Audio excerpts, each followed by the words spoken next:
still love you. Now it's too late. I'm sorry, baby boy. I'm sorry that I couldn't help you.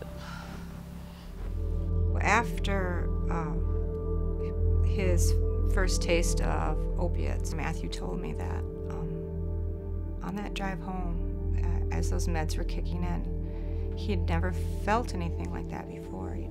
Actually, he used the words, I felt like I was touched by God. He needed a good explanation for his drugs. So first, he had this problem with his hemorrhoids. After that, he told me, oh yeah, I have a big problem with my intestines. And after, I don't know, 1 or 2 months, he told me, hey, I have a cancer. And that was like, wow.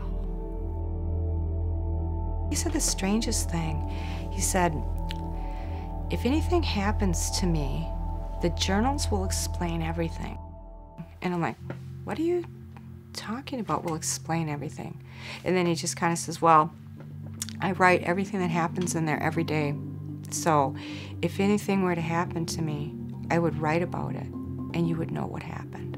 I'm like, are you okay? And he's like, no, Mom, so don't worry. I just want you to know that those journals are the most important thing in my life.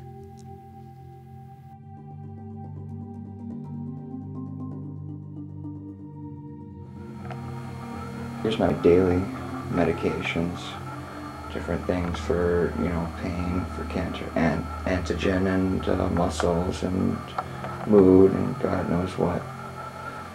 Here I have my rescue syringes full of morphine in case I wake up in the night. I have really bad pain, so I just use those if I have to. He said, you know what, doctor said that I have like 2 months more, and that's it. It's very serious. And I was like devastated. I didn't know what to do.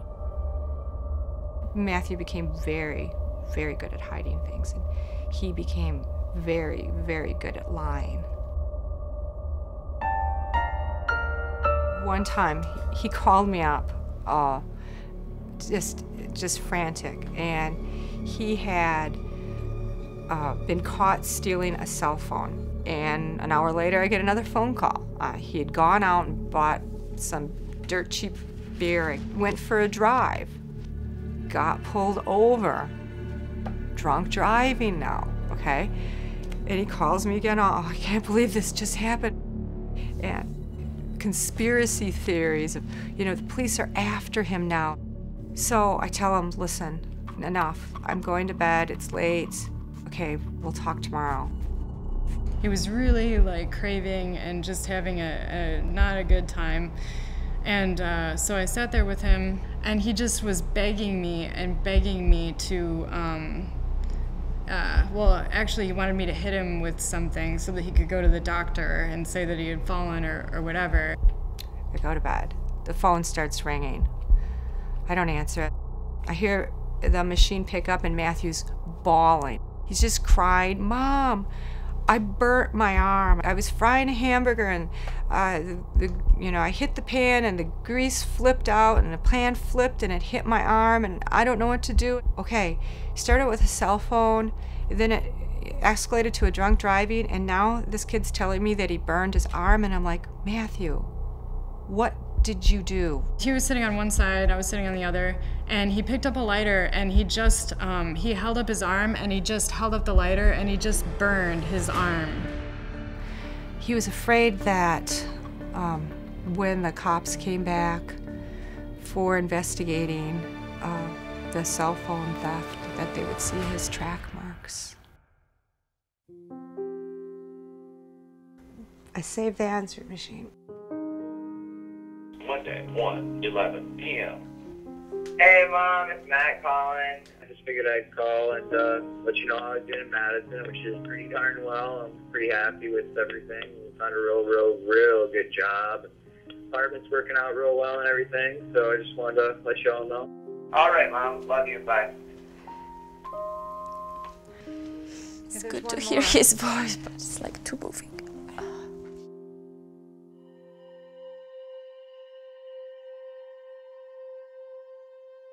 He worked really hard to get the apartment. I saved all the money, and he was pretty excited. But when I took that picture, he kind of looked sad and waved and kind of had a sad look on his face. And that's the last I saw him. Right there. Rose was with me, and we sat and read the journals together and looked at his cell phone and patched together what happened. And there's the last day. August 30th. Spent the second half of the day, evening entirely with Rose, always a great time. Depression seems worse during the daylight hours for some reason.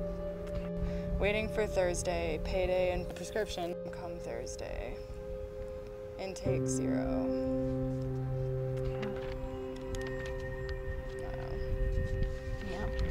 A lot of it made me angry.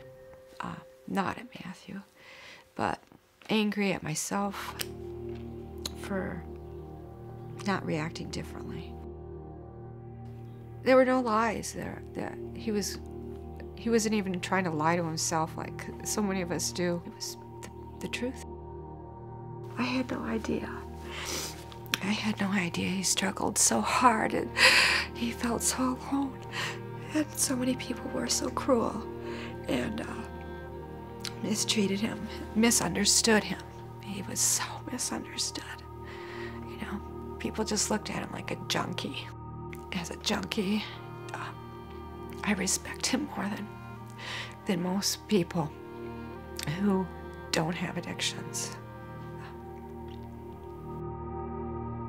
I feel like Matt comes from you, and I can feel it, and it's like, I really do love that feeling. That still, he is somewhere here, yeah.